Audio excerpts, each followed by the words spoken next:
ভারতের বিভিন্ন রাজ্যে বন্যায় বিপর্যস্ত। গুজরাট তার মধ্যে অন্যতম। বন্যায় বানভাসী হয়েছে গুজরাটের একাধিক এলাকা। আর তারই মাঝে নতুন করে গুজরাট এলাকার বাসিন্দাদের বিপজ্জনক হয়ে দাঁড়িয়েছে কুমির। বন্যার জেরে গত কয়েকদিন গুজরাট রাজ্যের বিভিন্ন এলাকা থেকে উদ্ধার হয়েছে একাধিক কুমির।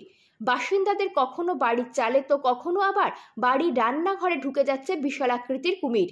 তেমনই একটি ছবি ভাইরাল হয়েছে বিভিন্ন সমাজ মাধ্যমে, যেখানে একটি বাড়ির রান্নাঘরে ঢুকে পড়েছে বিশাল আকৃতির একটি কুমির।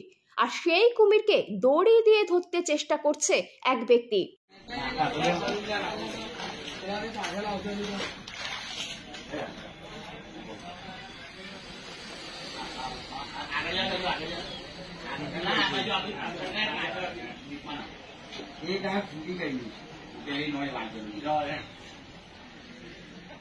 Bureau Report, G Live News।